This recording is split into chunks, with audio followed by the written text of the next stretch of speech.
Today we look at the talented Mr. A.J. Brown and a myriad of other issues surrounding the Eagles. What's up, it's your boy Cintron. Come back after another issue of Bingo! You guessed it. Alright, get those numbers, just run it. Get those crunching done. Anyways, I kid you not, it's my real name. Eagles news, A.J. Brown, and a host of other things. So let's get into it, man. And look at the greatness of this guy and, give him his flowers while he's still here, because quite literally he only has 2 years left in Philly. I think after this year.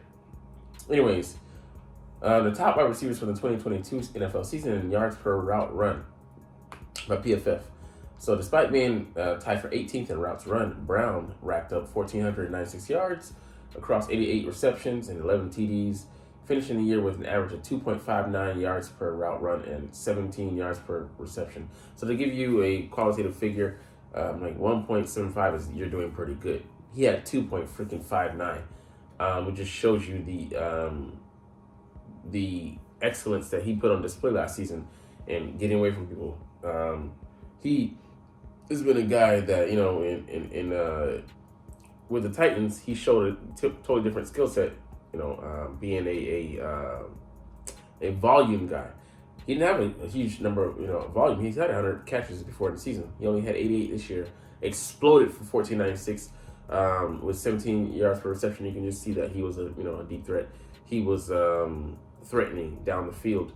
So yeah, that just shows that he can be versatile, and he was really one of the stars and one of the straws that made the drink. That started to drink here in Philly, and we're looking for him to build on the season. I'm not saying that it's going to be better numbers, but man, his impact will be felt. Anyways, training camp position review wide receiver, 547. So A.J. Brown, like I said, he was known for different things in Tennessee, being a yak monster. Because the guy would catch and then run through contact, short routes. But he was used on all three levels here, becoming a deep threat. He had 547 yards and 6 touchdowns off go routes. Famously 3 in that Pittsburgh Steelers game where he pointed at the opposition just like that. Just exploded, man. And Hurts trusted him to go downfield, and he made plays on the ball. Like that first touchdown shouldn't have been there. Shouldn't have been snatched away from by the safety. The excellent All-Pro. Micah Fitzpatrick, but he just underplayed it because he didn't think that ball was going to be coming his way. And nice surprise there by Hurts, by surprising all of us. I'm like, oh no, oh whoa, touchdown, maybe 6 points. So both those numbers led the NFL. 6 TDs. Some people didn't have 500 yards. Some people didn't have 6 TDs. He had those just on go balls. But he also ranked third in the league with 638 yards after the catch. So he still did the yards after the catch thing. And just goes to show, like I say, his versatility. He can beat you deep. He can also out-muscle you. He can jump for it, snag the ball out of the air. But man, he's a jack of all trades, and he excels in all areas, not being a master of none. Excuse me. But man, it's not great things to come. We'll get into this article sometime later in this offseason. What I really want to get to right now is the Eagles mailbag. Which Georgia rookie will have a bigger impact? So it's not completely outrageous to think that Nolan Smith could have a more impactful rookie season than Jalen Carter, but it's probably not likely. I would say, it depends on what you're looking at. What stack? Sacks, he's going to have more than Carter. Just by nature of him playing an outside position, even if he's only playing part-time and he's the shadow of Hassan Reddick, giving him a respite in the cool shade while he takes a sip and he takes a quick break. But Carter's going to be on the field more likely on more snaps. I'm playing in the interior, though, so it's going to be more difficult for him. He's not exactly a pass rushing maven. He's not a direct replacement of Javon Hargrave, but he might give us more in the run game. As Javon Hargrave was a sieve out there with a 49.5 run defense rating, which is abysmal. I don't care how many sacks he gave us.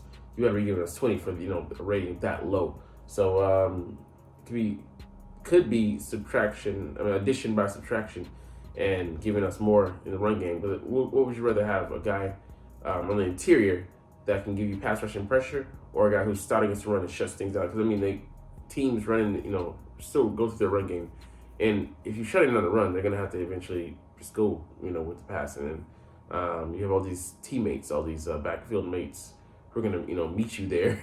All right, we had quarterback at 5 o'clock. See you right there. I mean, I'd rather have the outside guys focusing on that, and have the interior guys play a more traditional role because they're more girthy, meaty guys. Pause. But Carter's going to play a ton, like I said, and will likely be a starter, or at the very least, the very first guy off the bench as an interior pass rusher. Yeah, it's an important position. And he's higher on the depth chart. Yeah. Smith will start off clearly behind Hassan Reddick, just Josh Sweat and Brandon Graham as the Eagles' fourth edge rusher. So I like that though. It doesn't give him, put him a lot of pressure, put a lot of pressure on his shoulders to perform immediately. He can kind of just literally rotate in and be a sometimes guy, a part-time guy. But have the burst throughout the game, have his stamina throughout the game. Even though he is a energizer bunny, similar to the guy we have on the roster already, Brandon Graham. But he should have plenty of opportunities on passing downs, which means he has a chance to pick up some sacks as a rookie. Exactly. Smith could very well have a good rookie season, but I view Carter as a potential defensive rookie of the year candidate. So, yeah, his impact is going to be more felt because he's going to be on the field more, which just makes sense. Instead of making splash plays and coming off the field in sets of series like Smith will be. As far as why Smith dropped so far in the draft is a fair question. Had the Eagles taken him at 10, I don't think fans would have been upset. Yeah, I kind of would have been, though. Just overvaluing. It would have been a decent allocation of resources. Exactly. Of course, getting him at number 30 was even better. Yeah, because we got the guy who's supposedly generational talent, as well as a guy who could, in a couple of years, be a starter for us. Speedy guy. Could wreck ball games, come off the edge. Our own version of Michael Parsons here in Philly before Parsons officially comes over later. In a couple years. Anyways, had a lot of it probably has to do with size. Yeah, I would say definitely. He's a strong guy. He looks like an action figure, but he's still slight of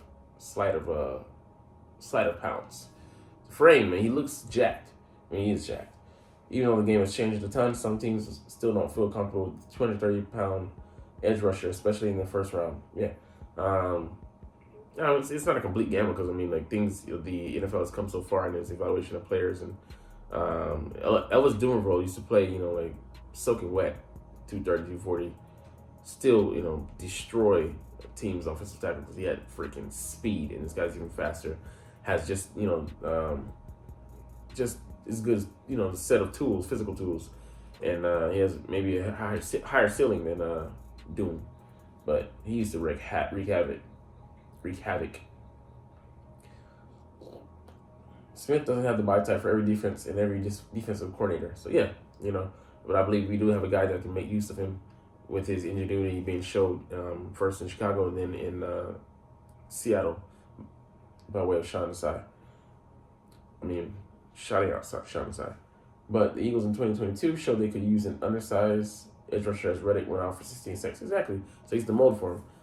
His comp is actually on the team, and we'll look to see if he can raise him up, give him advice.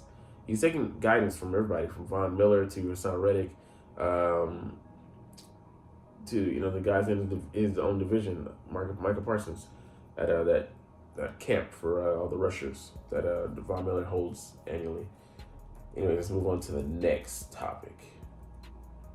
All right, 2024 NFL mock draft. Jordan Reed's early first-round predictions. Jordan Reed's the writer. Looking at 34, they got us finishing, losing the Super Bowl again. Come on, guys. Javon Bullard, safety, Georgia. It'd be wrong to not put a Georgia player here, right? I mean, yeah, they're so popular with us. We've drafted a couple of them, traded for them. Yeah, what else? Next free agency. But anyways, the Eagles have repeatedly drafted players from the Bulldogs, loaded roster, and maybe Bullard is next. They haven't found a solution to losing C.J. Gardner-Johnson this offseason. I mean, they're right technically because Edmonds might best be a one-and-done player. He's a plug-and-play starter for this year, and then let him go off to greener pastures. We'll see how that goes. If he has a great season, maybe we'll look to re-sign him, but on our terms. If not, we could just look to the draft because he drafted Sidney Brown this year, and he's going to fill in that one of the safety spots somewhere in the future, if not immediately. But if Reed Blankenship doesn't work out, we can always draft a guy like this and see. So this guy plays a slot, plays nickel, and yeah, he's similar build to C.J. Gardner-Johnson, so I'm guessing he's a playmaker back there. I mean, 50 tackles, 2 interceptions. College production can be overrated, but he's a physical hitter, tone setter. So I want to look at film and see this guy, but initial thoughts from hearing about him, man, hey, anybody in the mold of C.J. Gardner-Johnson, what he did last season, fantastic. I'd love to have a playmaker back there, and we'll see if we can have that this season, if the safeties actually make plays instead of just being consistent. Ergo, Marcus Epps. All right, for the Cowboys to have playoff success, they need to avoid these 2 pitfalls. Let's see. All right, the good news is the Cowboys didn't fall into a big hole in last year's playoff. Yeah, I mean, they were competitive, throughout the match for a good chunk, but we still knew they were outmatched because we knew that they were going to dack it up. They weren't going to be able to dack it up. Yeah, I mean, like, they in fact, they created one for Tampa Bay when Dallas had a 24-0 lead until the last play of the third quarter. However, they did experience offensive struggles. Yeah, exactly. So, we're waiting for them to struggle. I mean, San Francisco is a beast, given that. They have weapons on defense, defensive line, linebackers, and secondary. They're building something there, defensive-wise. I mean, it already was there. They just established it last season, and they're probably going to reestablish dominance on defense again this year. But the offense, they don't feel the general. They're going to be stuck in neutral to some extent. But throughout the entire game during their divisional round, lost to San Francisco. They just couldn't get it going, and they were stifled. Dak started pressing, and that's where he threw the picks. The 12 total points scored was the lowest offensive output of all 8 of the Cowboys' playoff games over the last 10 years. I mean, and lack of weapons definitely had something to do with that. Until Pollard got hurt, that definitely had something to do with it. CeeDee Lamb was their only legit receiving threat, and they have apparently a guy, in Brandon Cooks who can get it done. We'll see what Juicy has left this year if he can stay healthy. But last fully healthy season he had was decent. I think 1,000 yards 2 years ago, and 3 receiver sets with Michael Gallup there. If he's recovered even more from that ACL tear that he had in 2021, yeah, it's going to be a solid season for the Cowboys in receiving ranks. But so much is contingent on Dak getting back to previous year's form. We'll see how he does on that. But the Cowboys are hoping things are different now with the addition of Brandon Cooks, like you said, and a healthy Pollard.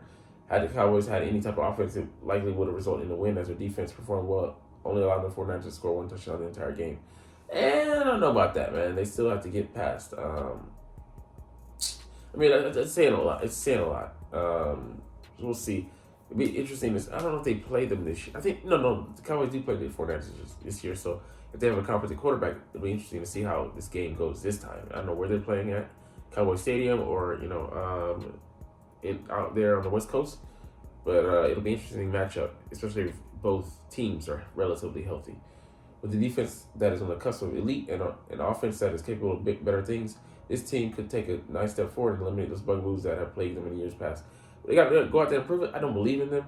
I believe they're one and done in the playoffs, but that's just me. I'm not being a biased Eagles fan. I'm just saying like their schedule this year. It's just like they don't have depth, man. If they just suffer a rash of injuries here or there, especially on the O-line, they're done. And then they're relying so much on CeeDee Lamb and Brandon Cooks. What does he have to give at this point? Like, I mean, yeah. When is it gonna be? His time to stop cooking. I mean, like him just being cooked. And Tony Pollard, he's gonna have any setbacks from that injury, and who else are gonna have backing him up? Because if they don't have anybody to spell him, he's gonna get tired. He's gonna get overtaxed. Look at what they did to the guy up in New York last year, Saquon Barkley. He wasn't the same guy in the second half that he was in the first. And speaking of Saquon Barkley, contract update. So, I mean, this is just befuddling to me because, he sounded like he wasn't going to sign for, a paltry 13 to 12 million. it's not like he was trying to push the envelope to the 14, 15, $16 range, and he wants to be in that McCaffrey range, who's getting $60 million from San Francisco by way of the Panthers, giving him that deal before they traded him last season, midseason. But this doesn't push the needle in the direction that they're hoping to. That running backs are just being underpaid, and relatively speaking, because they're half of the offensive attack. And just I mean, it is insulting. It's a bit it's not befuddling. You just see that they just don't want to pay the guys for their usage. They're just ready to use and abuse them and then throw them away without even giving them a hint at a second contract. It might be like around first or second, third low round tender offer for 1 year, but they're not trying to make long-term commitments to guys coming out of the backfield. So I don't know, man. 4-year, $50 million deal, like somewhere in that framework that Derrick Henry signed with the Titans. Yeah, it's just another setback for the running back market. All right, this guy couldn't hold up. Chase Roullier. I mean, yeah, he made it to the NFL. He played 6 seasons. Man, kudos to him. Shout out to him. Hope he get that pension, that check, because he's gonna need it. With the issues dealing with, I think, knee issues, season-ending leg issues, and yeah, just didn't want to give it another go. I mean, who can fault him? Having gone through back-to-back season-ending injuries and then rehab. People don't speak of that when they're out of the spotlight. They're grinding on their own, self-motivated, having to push themselves off of the chance to play, and then he gets injured again. Like, that would be devastating. So, man, shout out to him. Hopefully, he's got his money on point, and he's gonna be able to do well financially after this. All right, is there anything else that we need to talk about? No, we're gonna end the video there, man. But we're playing a game of Yahtzee. Nah, bingo, big. But I'm gonna get up out of here. Tired, but man, we're gonna push this content because you're not even watching. But it's all good. I love to do these videos anyway. Like I said, even though I'm tired, regardless, just to challenge myself, push myself. But anyways, let's get up out of here. As always, it's Fly Eagles Fly, and let's motherfucking go. Like, comment, share, subscribe. Thanks for watching.